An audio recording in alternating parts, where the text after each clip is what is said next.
বিসমিল্লাহির রহমানির রাহিম। ভাই ও বোনেরা, যে যেখান থেকে আমাকে দেখছেন এবং শুনছেন, আপনাদের সবাইকে আমার সালাম, আসসালামু আলাইকুম।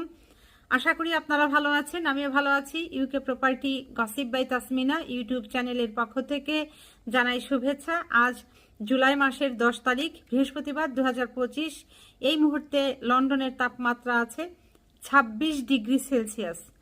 তবে এখন বলা চলে যে সকাল বিকেলের পরে এটি তাপমাত্রা হয়ে যাবে 30 ডিগ্রি সেলসিয়াসের ওপরে। তো যা হোক, এখন আসলে যে বিষয়টি নিয়ে কথা বলতে চাচ্ছি সেটা হলো যে জুলাই গণহত্যার দায় স্বীকার, রাজসাক্ষী হলেন সাবেক আইজিপি মামুন। জুলাই অভ্যুত্থানের সময় সংঘটিত মানবতা বিরোধী অপরাধের দায় স্বীকার করেছেন সাবেক পুলিশ মহাপরিদর্শক আইজিপি চৌধুরী আবদুল্লাহ আল মামুন। ট্রাইব্যুনালে তিনি বলেছেন, আমি জুলাই হত্যাকাণ্ডের সঙ্গে জড়িত। জুলাই গণহত্যা চলাকালীন পুলিশ প্রধানের দায়িত্ব পালন করা চৌধুরী আবদুল্লাহ আল মামুন বলেন, এই মামলায় আমি রাজসাক্ষী হতে চাই। বৃহস্পতিবার 10 জুলাই আন্তর্জাতিক অপরাধ ট্রাইব্যুনালে এ বক্তব্য দেন তিনি। ভাই বোনেরা, এখানে একটা জিনিস খেয়াল করেন, সেটা হলো যে শেখ হাসিনার সব ব্যবসা শেষ, সব খেলা শেষ।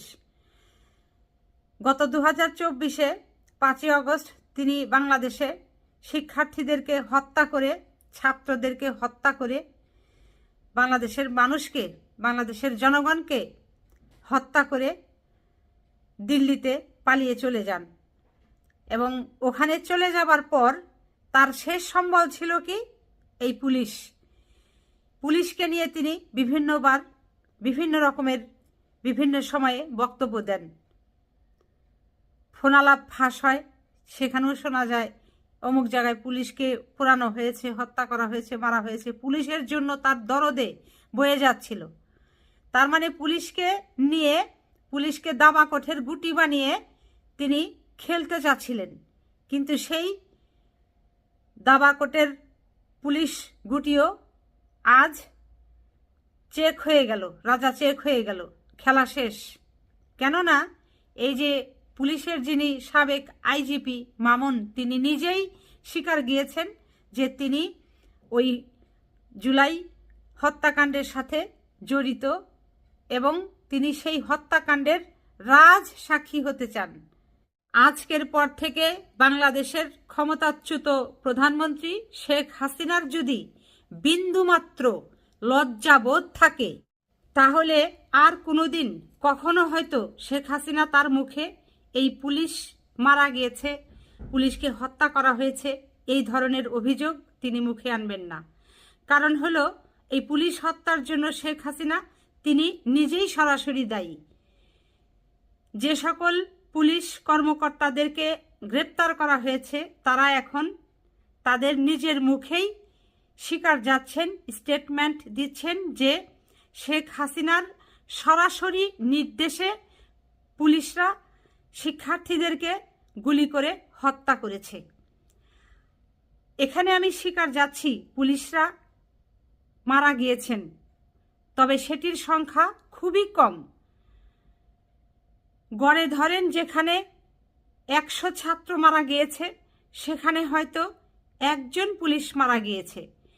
যেখানে 1000 ছাত্র আহত হয়েছে, যাদের দৃষ্টিশক্তি চলে গিয়েছে, তারা যারা হাতহীন হয়েছেন, পাহীন হয়েছেন, এরকম সংখ্যা, শিক্ষার্থীর সংখ্যা 1000, সেখানে আহত পুলিশের সংখ্যা হয়তো 2 জন। তাহলে সংখ্যাটা অনেক কম।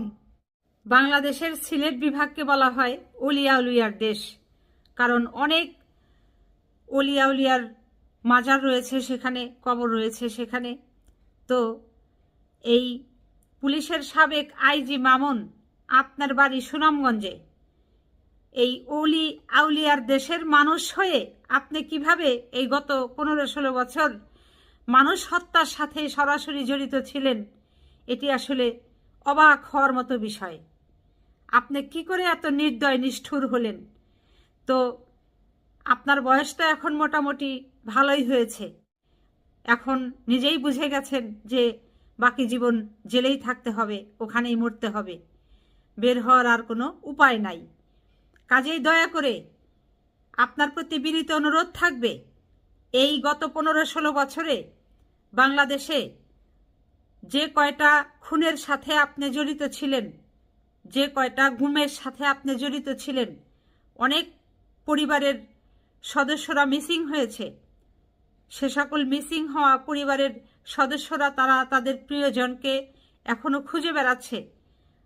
কোথায় সেই গুম হওয়া সদস্যদেরকে আপনারা মেরে ফেলে রেখেছেন সেই ঠিকানাটা দিবেন। তাতে করে যেটি হবে যে এই মিসিং হওয়া পরিবারের সদস্যরা সেই জায়গা মতো গিয়ে তারা তাদের প্রিয়জনের লাশের যে হাড়গোড় যেগুলো আছে অন্তত সেগুলো তুলে এনে জানাজা দিয়ে মনের একটা শান্তি পাবে, তারা স্বস্তিতে থাকবে। তো ভাই বোনেরা, কথা আজ আর বাড়াবো না। সবাই ভালো থাকবেন, সুস্থ থাকবেন এবং আমার জন্য দোয়া করবেন। আমার এই চ্যানেলটিতে লাইক, কমেন্ট, শেয়ার এবং সাবস্ক্রাইব করবেন। আসসালামু আলাইকুম, আল্লাহ হাফেজ।